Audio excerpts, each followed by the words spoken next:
no one could break it. And then the second someone finally broke whatever that threshold was, then instantly a ton of people started doing that. Why? Because their neurology just no one had seemed to believe that that was possible.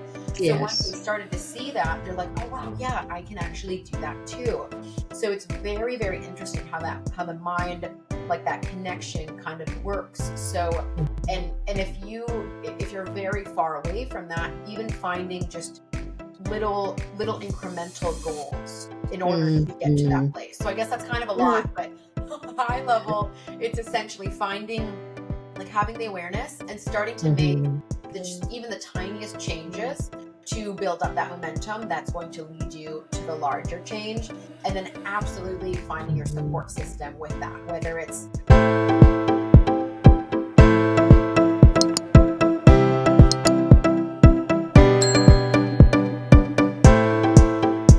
Today's guest is Zeina Kronfol, ICF, a certified holistic life career executive coach and consultant.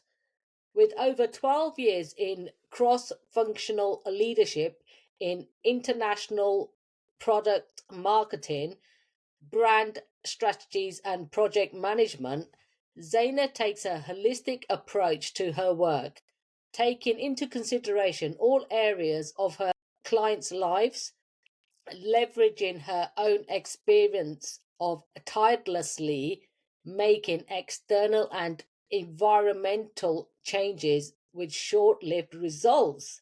It wasn't until she started taking on an honest look at what was going on internally that changed the relationship that she had with herself. That massive shifts started to take place. Welcome, Zeina. Thank you so much for having me. So, what is one of the most courageous things that you have done? For me, one of the biggest, most courageous steps that I've taken is definitely leaping into entrepreneurship.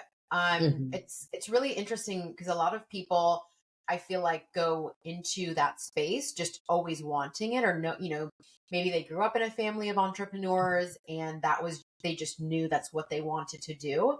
And I was kind of the opposite. I never thought there was anything wrong with it, but I just never thought that was for me. So being in this space now is it's so crazy because I saw it, but I never saw it as an option for me. So stepping into that was a very big leap and dive into the unknown. Wow. Yes. So, what took you on your journey of becoming a life coach? Did this naturally fall into place from your experiences with your career? Yes. I don't know if I would say naturally. It took quite some time to find this. Kind of long story short, I was in marketing and advertising in the corporate world for over 12 years. Really, really loved that field. It really used to light me up. But Yes. pretty early on, I realized that, maybe not so much the industry, but just being in this space just wasn't for me, like this lifestyle. And it was very hard to put my finger on exactly what it was. I was able to quickly identify, what it was that I didn't want. I didn't see my Yeah. future being that 10-year trajectory. Like I wanted a family. I wanted to be able to travel. I wanted the home, the husband, all these things that we work toward. And I seemed to see the people above me who had those things, but in my model of the world, they didn't seem like they were fully able to enjoy it. It's like, oh, we have the money, but we're always working. We can't travel. We can't do anything because we're tied to this job. So for me, I had zero awareness of the field of coaching until right before, like I heard about it and I instantly dove into it and started getting certifications and training. And that was kind of the light bulb, but it took me a good 12 years to even see this as, oh, this is my way out. I always knew that there was something else for me, but I had no idea what that was because I didn't have anyone to talk to about it, which now that's what I do for other people. Okay. So, what do you think are the benefits of working alongside a coach? It's it just super speeds all of your goals, right? Like you can Mhm. certainly get to a place on your own, but if you're someone like me, like I had a lot of and will always have a lot of work to do. I, Mhm. at a very young age became very good at kind of bottling up my emotions. I never Mm. felt like I had a voice. I also am a child of immigrant parents, so I was kind of caught between two worlds of one, being going the more traditional route of, Mm. you're supposed to be seen and not heard and all of these things, while my parents didn't necessarily instill that with me. When I would go visit my family abroad, it was kind of that energy, that vibe. And then when I was in the Mm. US, it was just total opposite. Like, no, you have to speak up and you have to do all these things. So as a very kind of sensitive, introverted child, I just really didn't know what to do. And neither route really felt that safe or that good for me. Mhm, So mhm. trying to figure out how to manage that, how to maneuver that, and what really worked for me was very important. And once I started investing in myself by way of going through coaching programs, working one on one with Mhm, someone, mhm. that Mhm. really super speeded everything because sometimes you start having those awarenesses, but then you're like, okay, well, what do I do with this? And Yes. being able to work with a coach in whatever capacity you're comfortable with, either Mhm. one-on-one group coaching, following different modules, working at your own pace, it's really helpful because you will start to have these light bulb moments go off of, oh yes, that I identify with that, or that makes Mhm. sense. And Mhm. even as advanced as you are in the work, you will always have new insights, or maybe it's not Yes. immediate, but it will hit you later on. It's almost like a knotted ball of yarn, or like onion layers. So once you peel off one layer, Yeah. you're never, fixed or anything like that. Mhm. There's always another layer that you can start peeling back. And that's where working with a coach just helps super speed that process. Yeah, definitely. We're always a work in progress. Yes, absolutely. Yeah, and we can have our own blind spots that we don't see, but other people can. And that's always great to have a coach, a mentor. So tell me more about that, about blind spots and how do we get help around them? Yeah, and the blind spot thing is really important to know too, Mm. because some people may think, like, well, I have a really supportive friend group, or I have a very supportive spouse or something, which is absolutely fantastic. You really need that Mm. when you're going through this work. However, just as humans, our human nature is a lot of times, especially when we're close to someone, is to protect those people around us, and to Mm. try to keep them safe. So Mm. sometimes subconsciously or unintentionally, by way of us trying to protect our loved ones, we're also kind of inhibiting them from fully thriving and Mm. realizing what it is that they truly want. Mm. So, for example, say your parent, I usually see this with clients with like their parent, where Okay. the parents are very protective, and they're worried about their child leaving a very lucrative job and career, out of fear of scarcity. Say you're a lawyer and you actually really want to be an artist or something that has a lot of Mhm, stigma mhm. around it, like, oh, it's that starving artist, or how are you ever gonna make money in this line of work? So a lot of times we say, the parents might say, well, I don't think that's a very good idea, because they're trying to protect their child. They want to make sure that they're financially secure, they're taken care of, they're not doing this very risky thing. So the difference between having that support system and a Yeah. coach is partnering with you and able to identify your blind spots, whereas another person close to you may be fearful of identifying those blind spots and maybe pushing you to Mm. take that leap, because they too are fearful of you doing that. And how will that impact them? Will they have to start, financially Changing. supporting you? Yeah, there's a lot of things that we do out of fear, or even like if you have a friend or a partner who has a job opportunity in another state or another country, then it's like, oh gosh, well, I love you and I think this is a very good opportunity, but subconsciously you're Mhm. almost kind of want to selfishly sabotage them because you're worried about, well, what was this going to mean for our relationship dynamic? Like, Yes. are we going to do long distance? Are we still going to be Mhm. partners or friends? So the really big difference is that a coach is on, they're not tied to whatever action you take. They truly want you in and of yourself to make the right decision for you, and they're able to do that and to hold that space and to force you to really think in and of yourself, you as a person, outside of any external factors or people. What is it that you truly want? Because once you're moving into that space, then you're able to show up much happier, much more fulfilled, and you're able to not only give to yourself but give to other people. Absolutely. I can agree with all of that. And it's important to start looking within us to navigate change. So, what's the importance of that? Yeah, that's a really important one. I see this a lot. I coach a lot of people, in transition, or when they're looking at changing their careers or making some change in that space. Yes. So I've actually modeled this after my own experience. Was I, for all that time, all those 12 years, I kept making external changes, thinking Mm-hmm. that, okay, once I have this job, or once I live in a Mm-hmm. state that I like more, or like an environment, then I'm going to be happy. Once I have the partnership, all of those things. So I kept making these changes. Like we'll say career, for instance, I kept going, Yes. doing different jobs, moving to different companies, different roles, thinking like, yes, this is exactly it. This is going to, equate happiness.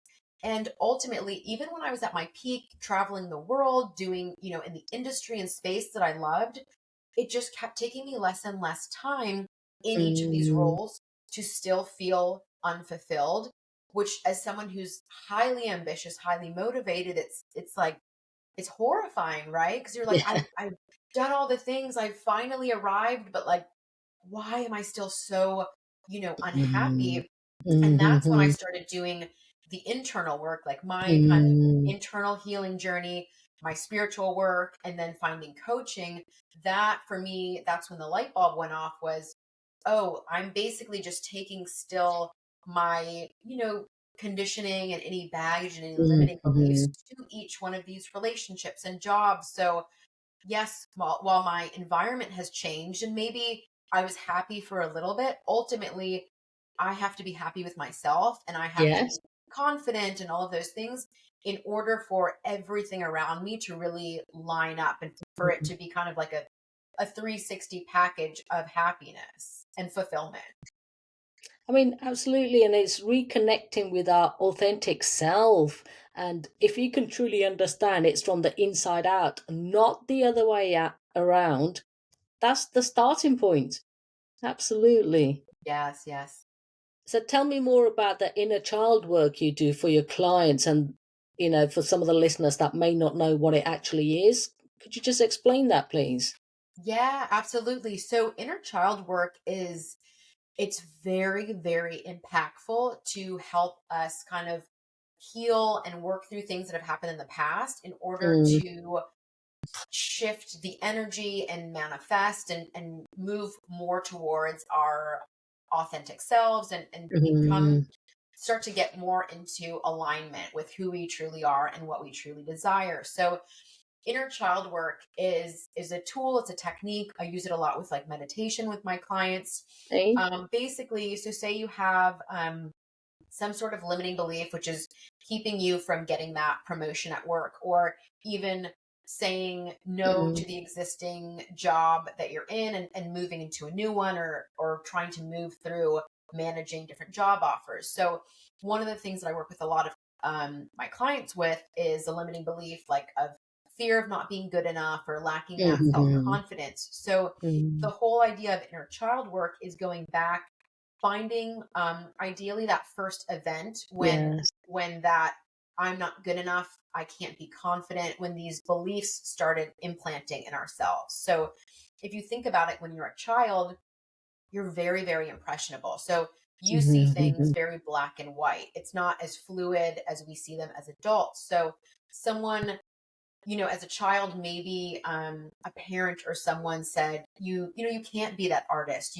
How are you gonna how are you going to make any money? That's not real. That's kind of a fantasy. You need to have a grown-up job, like a lawyer or a doctor, one of these things. So as a child, you kind of took on the feeling or the impression of, oh, well, I guess I can't do this. I can't have Yeah. this. So that carries on later into our lives. So it's very interesting when I'll ask clients about this, like, okay, tell me the first time this happened. And it doesn't have to be the exact first time, but Yeah. tell me the youngest memory that just right now you can recall. And instantly people always know, they have that first memory of, oh gosh, yeah, I do remember I was playing in the sand and I was doing all these things and I had all these I was building sand castles or whatever. And I really wanted to do this. And my parents said, like, stop doing that. Like, it's not realistic. So that's that first memory, and your parents aren't doing this or caretakers not to be malicious. They're just trying again Yes. to protect you. So the whole idea and premise of inner child work is finding that initial memory or whatever memory that you can access and going back and healing that. Like, what did you need to hear in that moment? How could things have been different? And speaking to that inner child and being curious of that younger version of yourself, what did you need to hear that could have changed the trajectory and maybe allowed you to go down that path? Is it, affirmations? Is it a hug? Is it whatever it is? And being Yes. able to give that to yourself in order to kind of heal that part of you that has kind of shut down and not allowed you to move into that space. So that's a really powerful one that I'll use with clients. It's always, very impactful. And it's also a tool that they can start using by themselves as well. Yeah, that's brilliant because we do all have that moment and we live out of it still as adults. So I can truly understand that. Setting and reinforcing boundaries play a big part too. So tell me more about that. Yeah. So once you kind of have an idea of, okay, this is where I picked up some of these limiting beliefs or this conditioning. A lot of times we've stayed in that space because we were told, for instance, you can't be an artist. So we continuously surround ourselves with people that almost reinforce those beliefs. Like maybe it's people who are very buttoned up in a corporate world and they don't see they also don't see that artistic or creative job being an option. So maybe they keep reinforcing that rhetoric for you, and maybe every now and then you kind of have that voice or that courage to say, I think I want to, play with this. And they're like, why would you, that's not safe. It's not a good idea. So the idea of identifying where do you need to set boundaries and then not only identifying them, but also enforcing them. So maybe you do have some people in your life that are constantly saying this. So you identify who those people are, how they're making you feel, and either speaking up and saying, hey, this is a path that I'd really like to explore. I'd really love your support in this. Or even saying, like, if you don't support this, that's fine. Like, I respect your opinion, but I really appreciate you just not speaking to me about it. It's not making me feel good. I don't feel supported. Or even kind of picking and choosing the times, like limiting the time that you spend with them. If you're not comfortable having those conversations, it's one of those things. There's a lot of options and a lot of ways that you can set boundaries. But the first step is identifying where you need to have those boundaries, and then to Yes. start actively enforcing them. Because the more you start, maybe spending less time with those people and having some of those conversations, the more that you may invite, and you start replacing that time with people who maybe are artists or entrepreneurs or people who work with them, and so you can start seeing to believe, oh, this is actually possible. So it's just a shift of, why would you put all your time and energy with people who truly don't think that's possible? There's nothing wrong with that, but with those people, but start moving your energy more towards spending time with people who are actually showing you that it is possible. And you don't have to Yeah. dive into that fully. You can even just start doing, testing out, doing that on the side, setting up an Etsy shop or whatever it is, to see, like, oh yeah, I actually do like this. And I'm always inspired when I'm in this group or this community Mm. of people. They always make me feel like I can do it. So noticing how that starts to create momentum on your end as well. Definitely, yes. And what resources do you recommend, daily tips, tools, to anyone that wants to start looking within and then navigating change for themselves? Yeah, so the biggest first step is creating awareness. A lot of Hmm. times we're just moving through life, just doing things to do things. We're very busy. We have I like that. checklists. We have all these things and people that we, feel like we have obligations toward, right? So Mm.